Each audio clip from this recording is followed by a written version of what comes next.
What's going on, everybody? We're going to get ready to get the show started in just a minute. We are going to talk about this post game.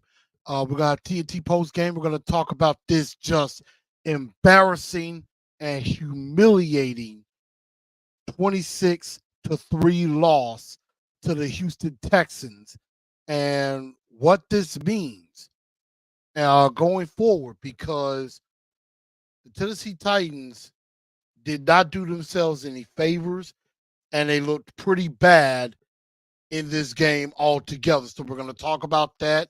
And of course, we'll talk a little bit about, what stood out. And then, we're just going to have a quick discussion about all of this. So we're going to get the show started. Yeah, come on in and share this show out. Everybody, whether you're on YouTube or Facebook or X, Twitter X, come on in and join. This is a family friendly show. We agree to disagree, but I will tell a lot of y'all, if you're expecting a fanboy or you're just expecting, rah, rah, rah, it's all right, this ain't going to be for you because I'm going to say some stuff a lot of y'all are not going to want to hear, but it needs to be said. We're going to get this show started in less than 60 seconds.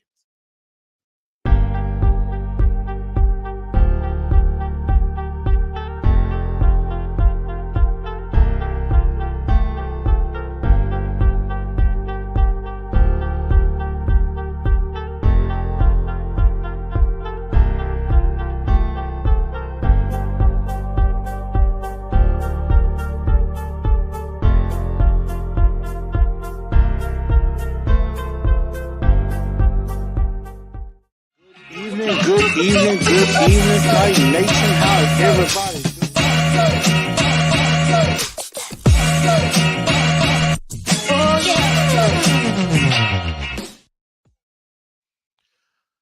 What's going on, everybody? Titan Nation and all fans everywhere. Welcome in to another edition of the TNT post game. I'm your host, Blue Enforcer, aka The Truth, and I welcome everybody on in. Definitely make sure y'all go ahead and if you want to follow, go ahead and follow on Facebook at TNT Enforcers. I'll accept you. I know I'm being a little bit behind on that page. Also, Twitter X at TNT Blue Enforcer, which I've been getting a lot of clap back from a lot of different people there, and of course some of the main culprits, I've invited them to join. I've invited them to come on in and chat as well, see if they'll do that. And on Instagram at Titans_in_truth as well. And also super chats are also appreciated as well. And everybody, I'm going to have the live updated on Spotify, iHeartRadio, and Apple and Google Podcast in just a little bit. Also, I forgot to mention, Happy New Year, Happy 2024. Welcome to the new year, everybody. I know some of y'all may have went out and got drunk and had a good time and everything. I hope everybody is safe and secure, and we go into 2024. And so I definitely do thank everybody. But, for the new year, go ahead and do me a favor, everybody, as you come on in. Go ahead and smash that like button for me. Help me out in the new year and everything, because I'm trying to get to 1,500 subscribers. If you can, help me out for the new year. Let's get 2024 started off on a better note than what the Titans did yesterday. And, of course, some other teams did some damage as well.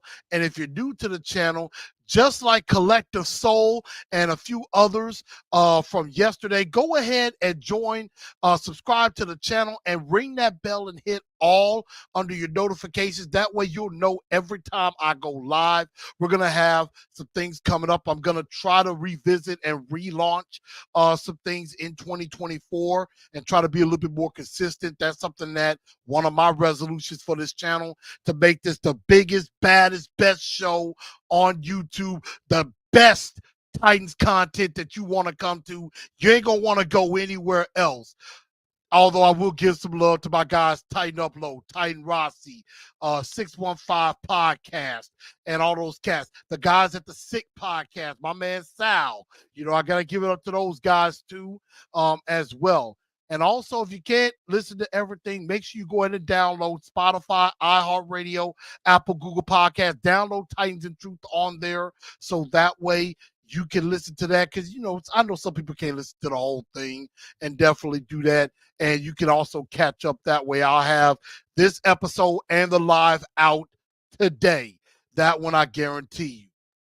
So let's get into this game, because the Tennessee Titans, as the title said, the Titans got embarrassed again, humiliated again by the Houston Texans, 26-3. Amar says, very embarrassing loss. We got AZ Mick up in here, said, can't wait for this season to end.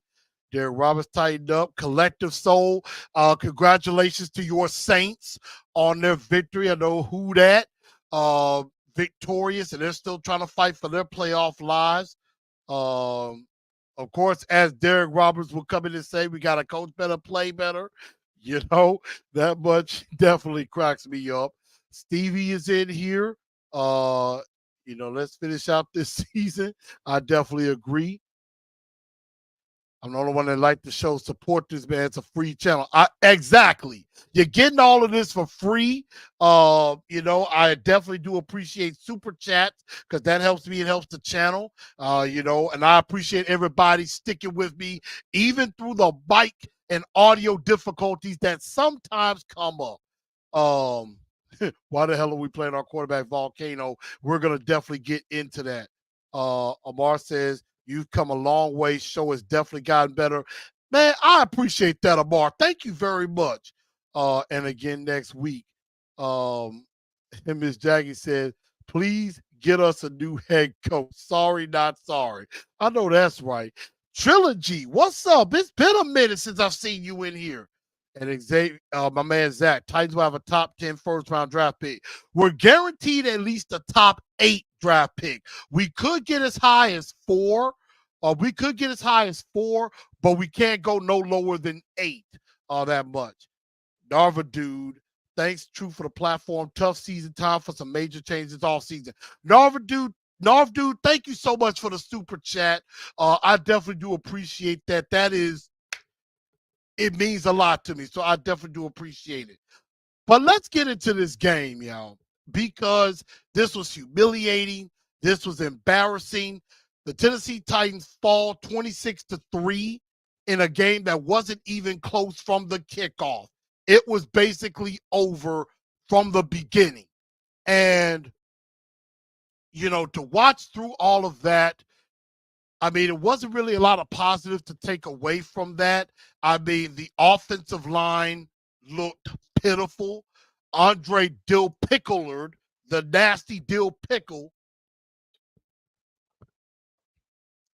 don't know how and why he got the start again at left tackle. How many chances is this guy going to get? How many chances is this guy going to get? And he gives up. I believe he might have given up like a couple of sacks in this game. Tannehill and Levis got sacked 6 times, and we'll get into the quarterbacks in just a second. But Dillard looked horrible. Jalen Duncan comes in and doesn't do much better. Skoronski had another bad game and everything. The only bright spot maybe was Dylan Radens. Again, I'm going to go back and watch some film, but this offensive line is terrible. And it was on full display and everything on that. It was terrible. And then you bring in an extra offensive lineman, John Ojoku, a.k.a. OJ, as Vrabel loves to call him. And he gives up a sack, which not only resulted in a defensive touchdown, but you get Will Levis hurt a second time. And he gets carted off, and he's probably done for the season, which even if he begs Mike Vrabel or begs the brass to play, I would not play him. It's done. It's over. And so I would just sit him out this game, take this loss, let him get healthy, and get ready for next season. And then Tannehill comes in, tries to do something, but he ends up taking a beating as well.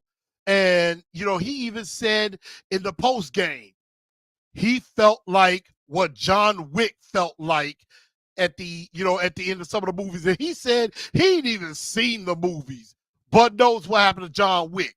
Just all kinds of beat up. It would not shock me if Malik Willis started the last game. And I know that sounds crazy, but I mean, it was just terrible. Derrick Henry. Now, congrats to Derrick Henry. He got over 1,000 yards. He got over 1,000 yards for the season, but it was a minuscule because he only had 12 carries for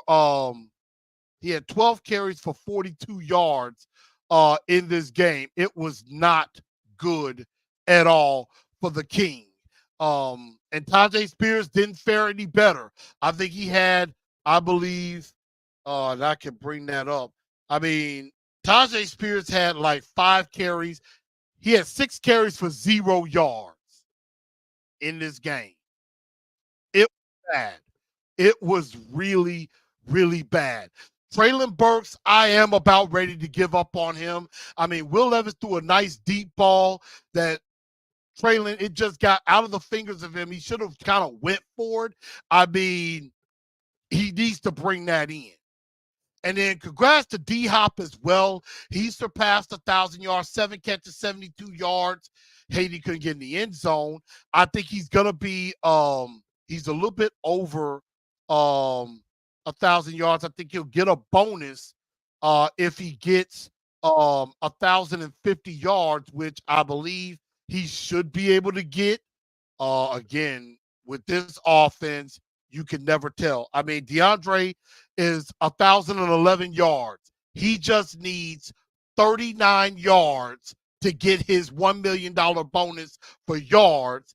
And I mean, he would still need 4 touchdowns to get his bonus for touchdowns. So, I mean, I think he'll get like either 250 or 500,000, I believe, for something like that. So he might get about maybe 2 million of that $3 million bonus, but he's not going to get the full bonus, unfortunately, because this offense just stinks.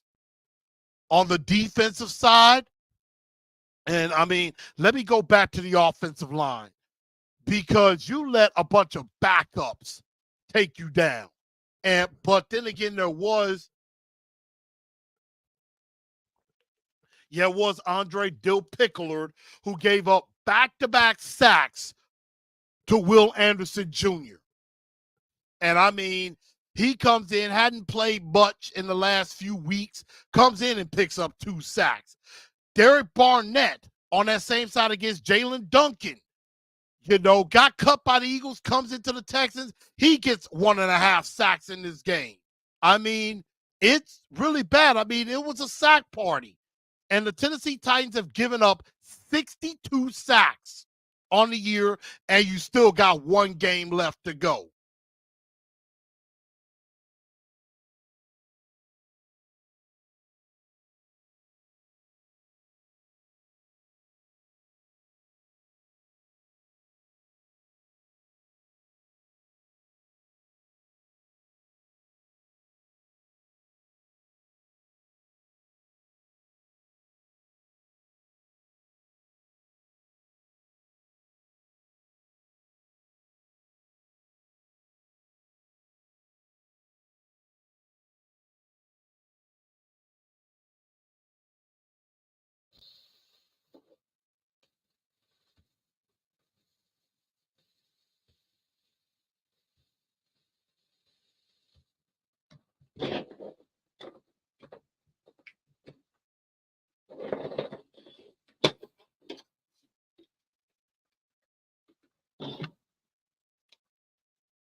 All right, y'all. I am actually on my phone at the moment because I'm having some technical difficulties with my microphone as usual, and I don't like it. But we're gonna definitely work through this and everything. So we're gonna keep this thing going. And but this offensive line has been pretty bad, and it is not even, you know, funny how bad this offensive line has been. And it's just, you can't make it up how bad this offensive line is. And then you go on the defensive side where you don't get much players, you don't get much production in your pass rush. I mean, Harold Landry, congrats to him. He gets his 10th.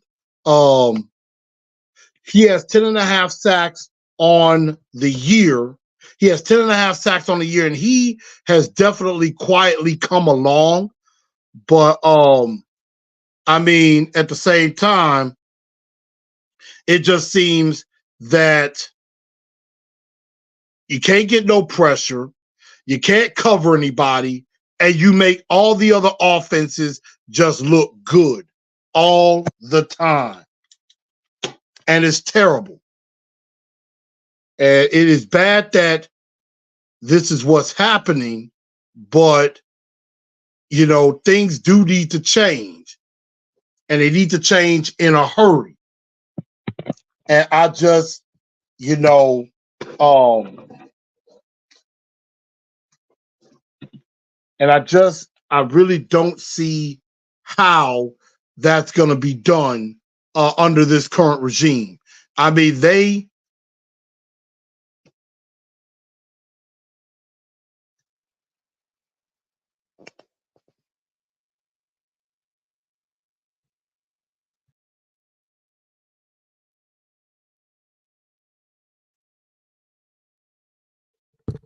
Okay, we are back. I had to fix up my microphone on there. I had a difficulty, but we kept through it. But I mean, the fact is, this Tennessee Titan team defensively, couldn't really get a bunch of pressure. I mean, the Houston Texan offense could do anything and everything they wanted to do. And, it's just bad, and you couldn't stop the run. Devin Singletary, he didn't run crazy like he did the first game, but he had 16 carries, 80 yards. Nico Collins comes back, and, he has 7 catches, 80 yards. And CJ Stroud didn't have to really do a whole lot, but looked efficient in doing it. And, looked efficient in doing that. And the Tennessee Titans offered little to no resistance. And, and that's just, is really, really bad. Like my guy Morocco is saying, 6-7 sacks seems like the norm. Mr. Pocket Hercules said they about to get blown out next week too. Collector Soul talking about how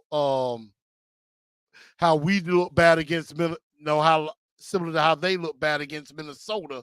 I'm like, well, Saints are better than us. Amar said we need to bring back Mike Munchak or Russ Grimm as offensive line coach or consultant.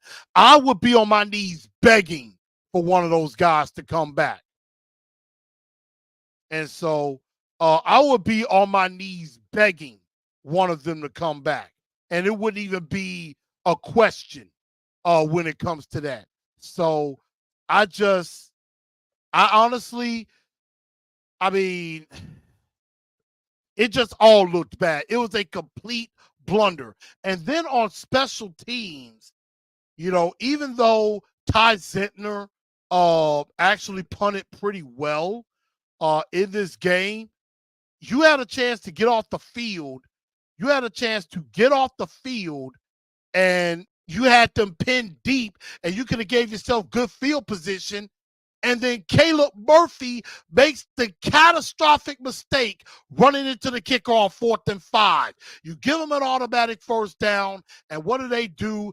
They go down and score. They go down and score a touchdown. And, it was 10-0 after that. And it was basically all she wrote because the very next play, strip sack 17-0. And you knew how this was going to play out. Again, this is a book we have read so many times before, a movie we've seen 1,000 times before, and it always ends the same way. Which makes me ask this question. What's going to change? Because now you got to get into, we done talked about the offense looking bad. We've talked about the defense, not doing much better. And I mean, I know they gave up one lone touchdown, but it was pretty bad to the point where Davis Mills got in. So you couldn't beat a third string quarterback who was a healthy scratch yesterday. And then CJ Stroud looked efficient. And the difference between that is Bobby Slowick and DeMeco Ryans put their players in the best position to succeed. Whereas Tim Kelly, Mike Vrabel, and Shane Bowen put our players in the best position to fail. I mean, we get outgained well over 150 yards, 312 to 187. Well, almost 150 yards. You only rush for 53 yards. You have only 11 first downs for the whole game. You're 1 of 12 on third down. And, really in a lot of ways, you got dominated in time of possession, even though it says 33-11 to 26-49, and you get your quarterback killed twice. Bad. And you know what? I'm not even mad. Said can't complain when all the fans wanted us to lose. And I'm right there with them because I wanted a better draft position. I knew we were going to lose.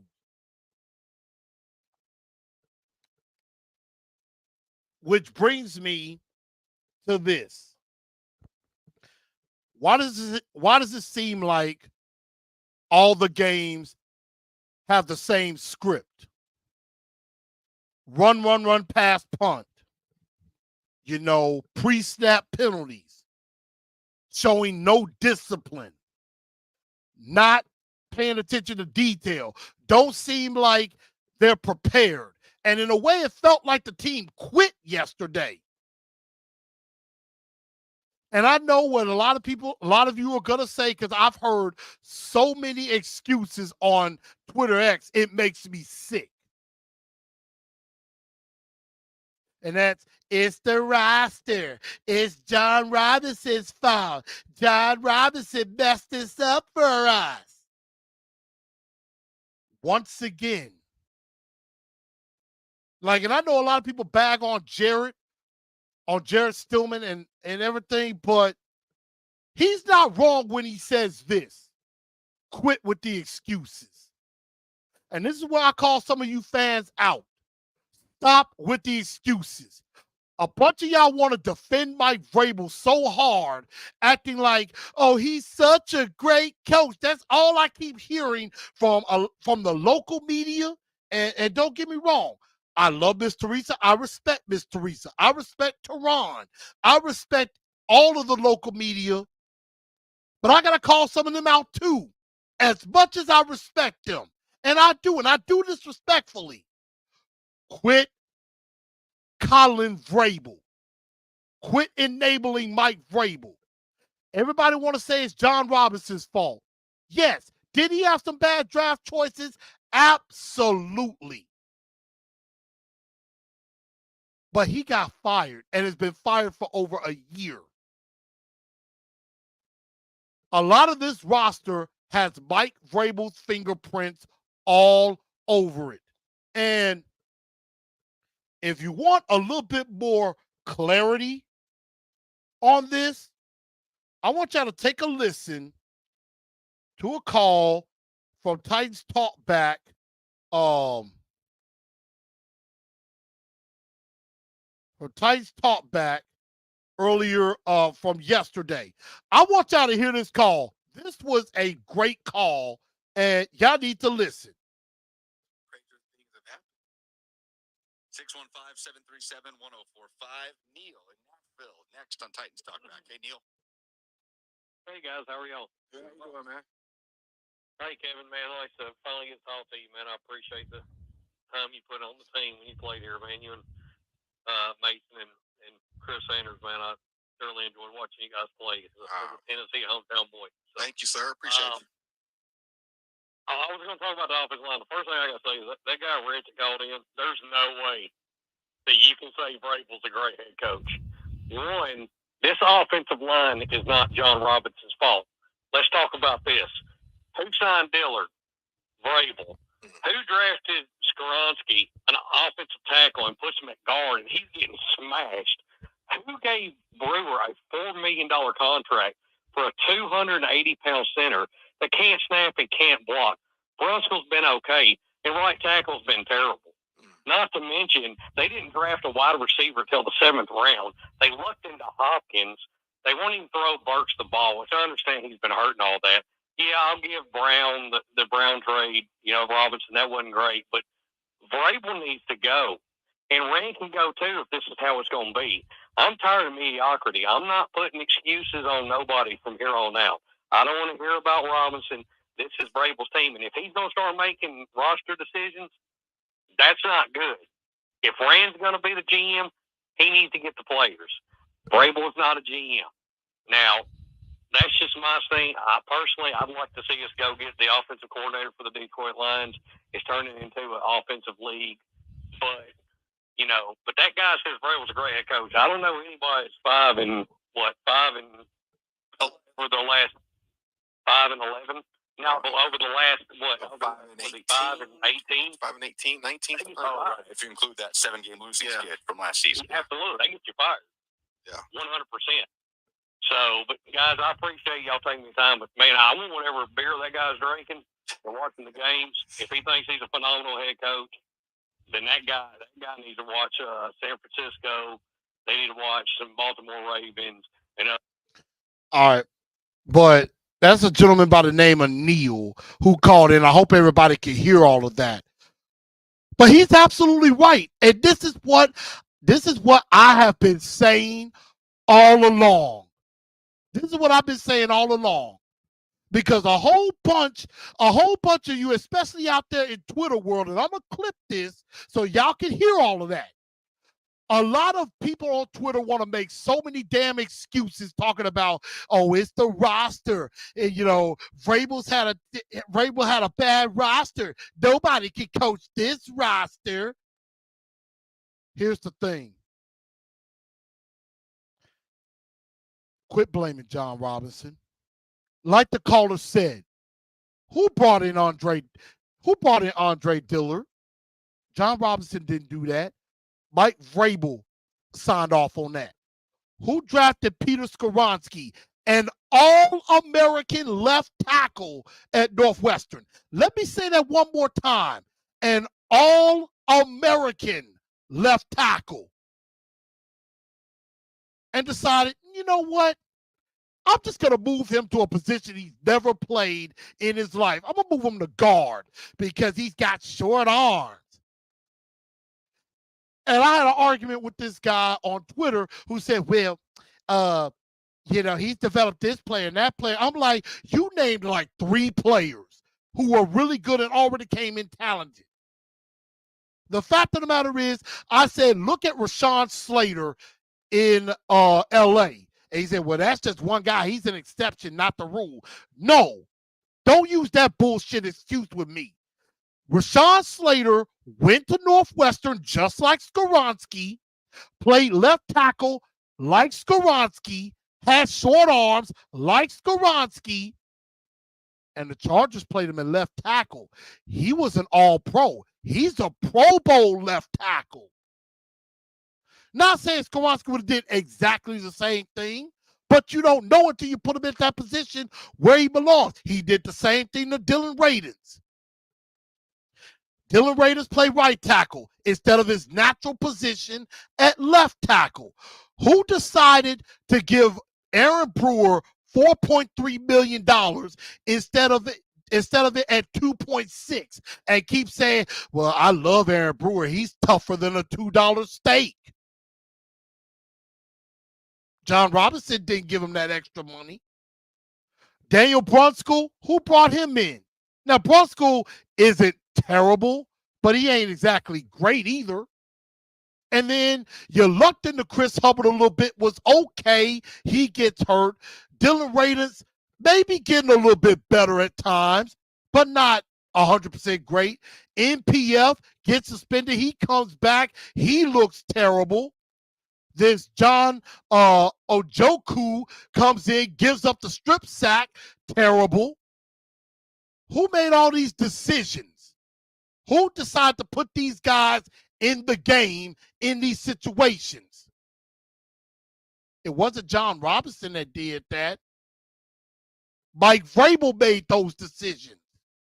And everybody want to say, well, Mike Vrabel isn't the one in there blocking. He isn't the one in there doing this. He's put those guys in those positions. So you might as well say Vrabel was the one out there doing it. Again, who the one that decided Elijah Molden should be safety after Kevin Byard? I mean, I thought it was a decent move at the time. Hasn't worked out. Who's decided to keep putting Christian Fulton out there and he's getting burnt all over the place? Sean Murphy-Bunting ain't much better. You put Trey Avery out there, he stinks. And another one. Everybody wants to talk about, well, Vrabel developed Jack Gibbons. Gibbons sucks. And the only reason he looked so decent in the offseason, Vrabel just handed him the starting linebacker job. He sucks. But you want to blame John Robinson for everything. This is Mike Vrabel's fault. And everybody want to say, well, he's such a good coach. He'll get a job easily everywhere. Okay, who cares if he gets another job elsewhere? Brandon Staley in L.A. Yes, he was not a great coach, but he was 24-24. He did not have a losing season until this year. Got fired because the Chargers either didn't make the playoffs at the very end of the year or basically had a big lead and lost it to the Jacksonville Jaguars. Everybody, a lot of these so-called Vrabel supporters want to just kiss Mike Vrabel's ass all over the place and want to give every excuse in the book, but then at the same time won't acknowledge that he's the guy making the decisions. This guy is 5-18 in his last 23 games, 12-21 since the start of the 2022 season. Any other head coach on any other team would have been fired by now or will get fired at the end of the year. And I'm going to get to some of y'all comments in just a second. Think about that. About to be 5-19 in your last 24 games. Ken Wisenhunt got fired for less. Brandon Staley got fired for less. Mike Mularkey won a playoff game and got fired because he wouldn't fire his offensive coordinator. And others want to say, well, he needs to get better coordinators and things like that. Didn't he try that? He fired the last offensive coordinator. He fired the last offensive line coach. All he did was promote from within. Tim Kelly was already there. Jason Hoteling was the assistant of the assistant coach. So you've already tried to do that. I said, well, get a new offensive line coach, get a new offensive coordinator. We've already tried that, and it hasn't worked. Todd Downing, Tim Kelly, Keith Carter, Jason Hoteling. You notice how nothing else has gotten better? And another caller called right after that and said, didn't we go into last offseason saying we need a left tackle? We need a left tackle. We need to fix the offensive line. It couldn't get worse than Dennis Daly, and it did. What's the common denominator in all of this? Mike Vrabel. Everybody say, well, you need better coaches. Who hired the coaches that's in place right now? Shane Bowen probably didn't deserve the job. I mean, Mike Vrabel the whole year back in 2020 would not officially name him defensive coordinator. Brings in Jim Schwartz. The defense all of a sudden looks great. Then he goes to Cleveland. And what's Cleveland's defense right now? Number 1 in the league. And Cleveland's in the playoffs. Jim Schwartz leaves. The defense completely goes back down the tank. And let me get to some of y'all comments because I know I've talked your head off. Morocco saying, Eagles fans putting all kinds of heat on Sirianni, and he just took them to a Super Bowl. Has back-to-back double-digit winning seasons. They just lost to the Cardinals, who are about to pick maybe 3rd or 4th in the draft.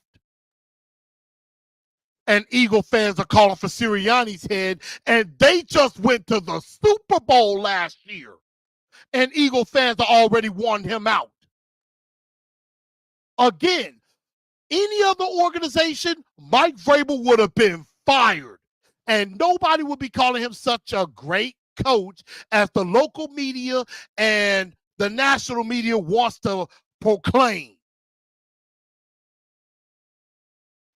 Yeah, all this could have been us, but Vrabel's ego gets in the way. I was out on Vrabel. Derek said I was out on Vrabel the moment he didn't fire Todd down after the DUI. Again, Amar, perfectly on. Doug Peterson won a Super Bowl, was fired 2 years later. And look at what happened. Urban Meyer didn't even make it through 1 season. Got fired. And it looked like Trevor Lawrence was on his way to being a bust. Doug Peterson, an offensive-minded head coach, rather, comes in and has literally saved Trevor Lawrence's career. Literally.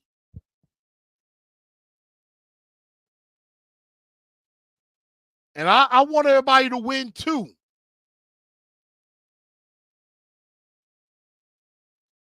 And so, let's see, Collector Soul said, I have friends out who are blaming Vrabel for the way the Titans are playing. Exactly. I mean, here's the thing. Mike Vrabel is acting like he can do no wrong. And Mike Vrabel, he chose the coordinators. I know Ms. Mims is like, I don't know what the heck is going on. Titans stink. That's what's going on. And everybody want to say, well, he's such a great coach. I mean, we're so lucky. Again, we haven't won a playoff game since 2019 when we went to the AFC Championship. Since then, we have been bounced in the very first game we've been in the playoffs. How many games have we won in the playoffs since 2019? 0. We have missed the playoffs the last 2 years and now have had back-to-back double-digit losing records. Back-to-back losing seasons. Any other coach would have been fired. Frank Reich, who didn't do great in Indy, was fired less than a year into his season in Carolina. So why does Vrabel get a pass? Why do these coordinators get a pass? But everybody want to say, give Vrabel a chance. Give Vrabel a chance to fix it. I mean, let's think about this. Will Levis just got hurt. Just got carted off. Probably done for the season. You trust Mike Vrabel to develop Will Levis into a franchise quarterback? Do you really trust Mike Vrabel and this staff to help Will Levis get to where he needs to be? They're on their way to ruining this kid. And a lot of people say, well, give him one more chance. And then if we look bad to begin the year next year, then you fire him. Here's the problem with that. You would have already ruined Will Levis not even halfway into next season. And you would have wasted a year. And you would have wasted a year. And the fact of the matter is this, and Dr. Dyson brought up a question. He said, well, would you be okay if Vrabel brought in a more innovative mind as an offensive coordinator? Here's the problem here's why I would say no to that and just go get an offensive-minded guy as head coach. Because if you bring in a new offensive coordinator and he helps Will Levis get to where he should be, and this offense looks way better than it's ever been, that guy's going to be gone in less than 2 years and be a head coach. And then you're going to be right back to where you started.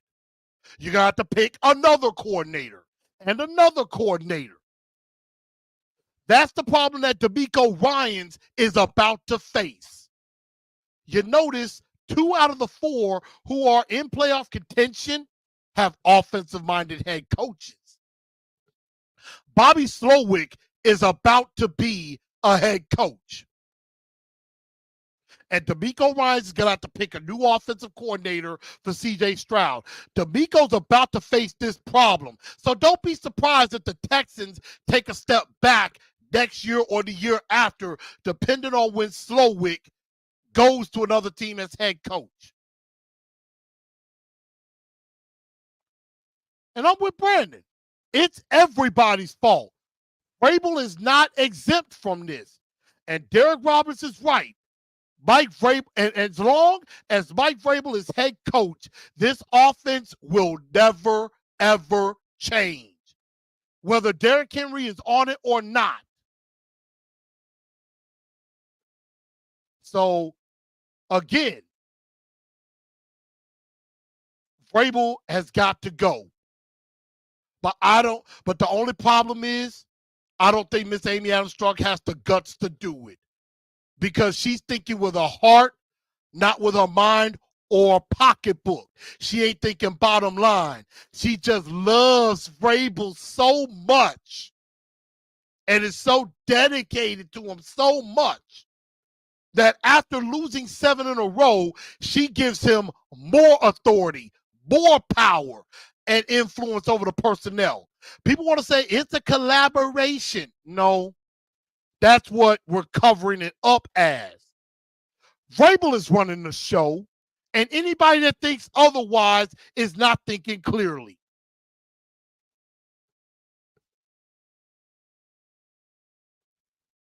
And Philibert says, I can take bad seasons sometime, but I can't take a head coach who's not willing to change. Rand's going to have to do it. And again, Derek said, we lost a lot of draft positioning by not embracing the tank. Again, like I told y'all, Mike Vrabel, the victory against Miami was the worst thing that could happen. If you had lost this game to Miami, which they should have, they would be like 4 or 3 right now in the draft order. Maybe even 2 with a chance to either have some power in a trade to trade down and still get that offensive lineman and get some more picks.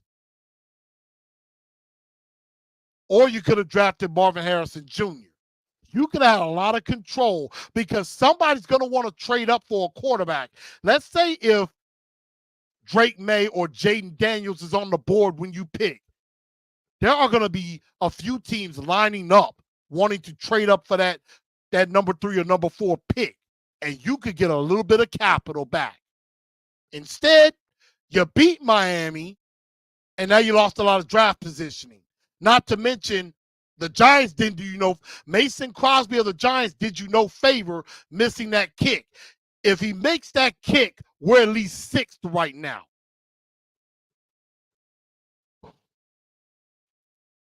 And This guy Caesar comes in. I don't know if he's talking about me or not. Probably is talking about me, saying, well, the OC doesn't make the quarterback. Stroud is great regardless. He's going to slap the Titans for the next 15 years. I don't know if he's talking about me or not, but the fact of the matter is this. Yes, Stroud is a good player, but the offensive coordinator helps him be a better player. He puts him in good positions to succeed. He basically runs plays to his style, to the quarterback style. So, you know, you saw some of them you saw some of those bootlegs where he kept them moving out of the pocket to where he could throw those routes. You know, there was a play where the pressure was coming from his front side, from the right side. He backs up. He backs up knowing that there's no pressure from the backside to where he could throw the ball and avoid the pressure. He moves. Bobby Slowick helped C.J. Stroud move the pocket. Gee, that's a good idea. Something I've mentioned before that the Titans don't do. Lake Show said we should have lost to Carolina. We kept that game a lot closer than it should have been. We weren't drafting Harrison unless we got the first pick. Chicago drafted Harrison #1. I don't know. Depending on what they want to do with Justin Fields. Although Justin Fields had a pretty nice game for Chicago yesterday. Lawrence is a good player, but stunk under Urban. Again, Urban Meyer was about to ruin Trevor Lawrence. This season was done after London. And I think that's what I gave up. I gave up after the London game. And so all of this not blaming Vrabel is ridiculous. Anybody that thinks, oh, we should keep Vrabel no matter what, I truly question your line of thinking. And again, a lot of the local media, I don't necessarily believe a lot of what they're saying. Of course, a lot of people say, well, Miss Amy loves Mike Vrabel. She's not going to fire him. And most likely, they're probably not. As much as I want Mike Vrabel gone, and as much as a lot of you want Mike Vrabel gone, I am bracing myself for the thought that for the fact Amy Adams Strunk is not going to fire Mike Vrabel. Why? Because she just loves him so much, and she's going to probably think, I believe Mike Vrabel can fix this. I got so much faith in Mike Vrabel. It doesn't matter that he's 5-19 in his last 24 games. It doesn't matter that he just got his butt kicked twice by the Houston Texans at home in our Oiler uniforms and in my hometown, embarrassing us. It doesn't matter. We're good with losing. And then Vrabel's going to come back, which gives me no excitement for next season. I will not be excited at all if Mike Vrabel is back, no matter what we do in free agency or the draft, because Mike Vrabel is going to screw this up. And you're hearing it first. I guarantee all of y'all are going to come back sometime next season and be like, Truth, you were right. You thought like a lot of us do. You said it. You said Vrabel was going to stink it up in 2024, and he has. Because if you keep Vrabel, this exact same situation, we're going to be in this exact same situation next season.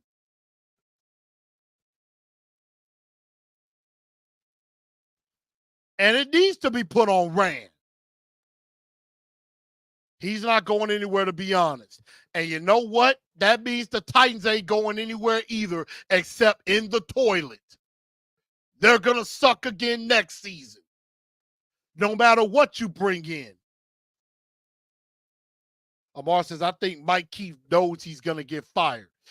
No, I don't. I mean, as much as I love Mike Keith and he is an inspiration to me, he works for the organization.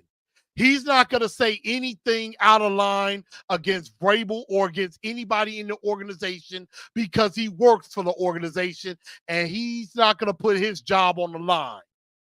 He's not. Vrabel is the safest person in the NFL. Seems like it because everybody just seems to love him. Even Matt Ryan, the former quarterback, said, well, Vrabel is such a good coach. I mean, you give him another chance to fix this. He's had 6 years. Yeah, he was decent in the first 3, but in the last 3 years, you had a great chance to win a Super Bowl and you blew it in the playoff game. And since then, you started off 7-3. You get the drunk DUI, and after that, you've gone 5-18 since. 5-18.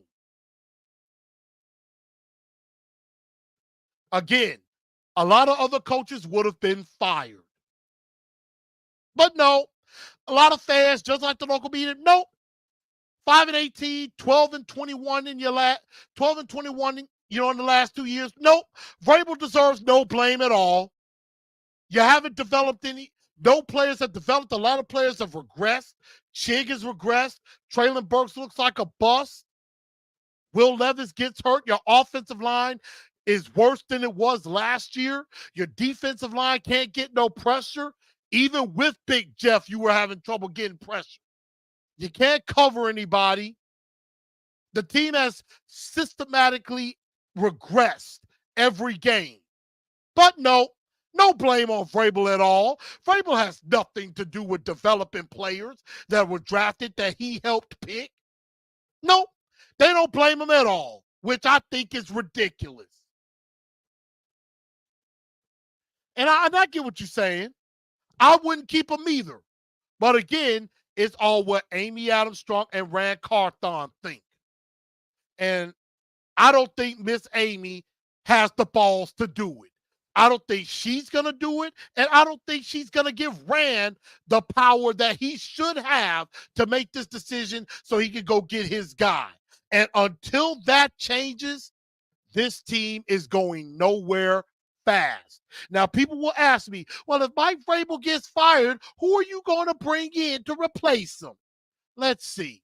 Ben Johnson in Detroit. Bobby Slowick, who just whooped your tail. I mean, need I say more? I mean, there are other coaches that out there that could get looks that we don't know yet. Again, Eric Bieniemy could get a shot. I mean, let's see. Other teams that are really good. Todd Monken, the offensive coordinator in Baltimore, could be another. I mean, Kellen Moore, I believe he's the offensive coordinator in LA, unless the Chargers give him the head coaching job.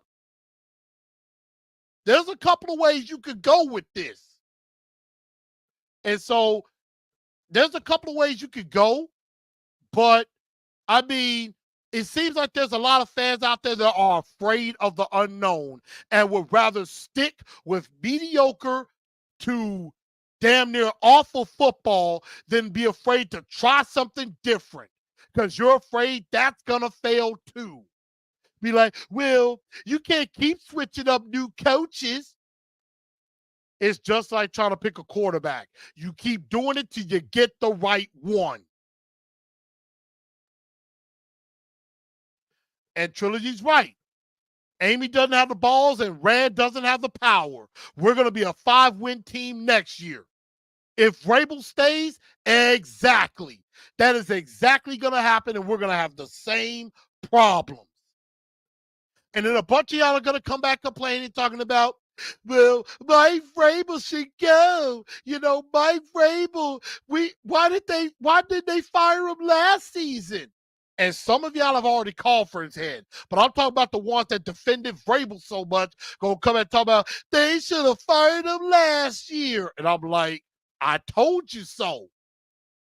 And now you would have wasted another year of Will Levis's development. And like Morocco said, and I even said it, you go ahead and get rid of Vrabel now. You get a new head coach. You get 2 years with Will Levis to develop. and develop an offense around him and not around Derrick Henry.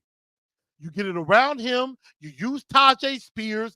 You get DeAndre Hopkins involved early and often. You get another weapon with some damn speed that I've been begging for years. And you get 2 years to make this offense big time. You don't keep Vrabel. If you keep Vrabel, you're wasting next year. Then you got to fire him, bring in a new coach. Then he's only got 1 year before that last year, because going into that 4th year, Will Levis's agent is going to demand $50 million or more for that quarterback. And you would have only had 1 year to fix it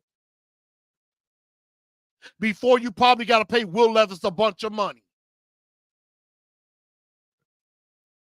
So that's what it is on that. Titans suck right now, and I love them. I love them to death. I'm going to cheer for them hard. I'm going to cheer for them to win. Maybe not this season, but next season. I hope they win. But if Mike Vrabel is head coach, I won't be excited about next season because I already see how next season will go if Mike Vrabel is the head coach. And yes, and one other thing. I told a lot of y'all a long time ago, get ready for life without Derrick Henry. This could be Derrick Henry's last game as a Titan coming up. And a lot of y'all have not let that sink into your mind. Y'all still talking about, they better not get rid of Derrick Henry. I'll be sad if Derrick Henry's gone. I will quit on the Titans if Derrick Henry's gone. First of all, that means you're not a real fan. And 2, that also means you didn't think about none of this before thinking about the future. The guy turns 30 in 3 days.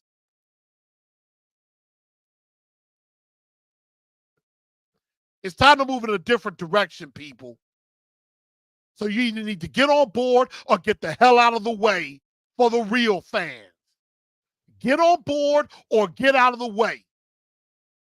Miss Amy needs to fire Vrabel and let's start over. And set that expectation that, you know what? We've decided to go in a different direction. And we've decided, I think it's best that we start over. We're going to make a new transition. And I understand this could be very difficult for fans. It's going to be difficult for us too. But we're going to ask that you be patient with us as we make this transition into the modern era, into this new era with whoever is head coach and Rand Carthon. We're going to let Rand run the personnel and get the players that the coach needs and wants. And then we're going to let the coach this team. This is going to take some time. We're not saying that next year we're going to be right back in the playoffs, although that would be nice. It may take a year, it may take a couple of years, but I guarantee you we are going to slowly rebuild a winner. We have some foundational pieces. Now we've got to rebuild this structure strong. We've got a new stadium. We've had to tear it down, and we're just going to rebuild on the foundation that we have, and we are going to grow this team back into a championship contender. And I ask that you, the fans, stick with us. It's not going to be easy. There are going to be some tough days, but there are going to be some good days as well. But we are going to go into this new adventure together, and I guarantee you that we're going to find a way to make it to the mountaintop. It may take a year, it may take a couple of years, but we are going to get there. If you say something like that and set the expectation, then we know what to expect. We know what's going to come. And I would be okay with that. So that's how I would do it. But everybody, I think that's going to just about do it for this show. First, again, Happy New Year to all of you. Welcome to 2024. Wednesday, we will have TNT tonight, the first TNT tonight of the year. We will get ready for the regular season finale against Jacksonville. And so we will get ready for that and maybe get ready to say goodbye to Derrick Henry. But again, everybody, thank y'all so much for tuning in to TNT Postgame. I'm your man, Blue Enforcer, a.k.a. The Truth. Again, Happy New Year. Again, share this show out. Super chats are appreciated. Thank you, everybody, for tuning in. And y'all have a very good rest of your New Year's Day. I'm finna get ready to go watch some football in a little bit, and we tighten up because that's all we unfortunately know how to do. Good day, good night, Happy New Year, y'all. And make sure y'all help. If you're new to the channel, subscribe. Hit that like button one more time for me. Hit that like button. And if you're new to the channel, subscribe to the channel. And I will see y'all Wednesday. Good night, y'all.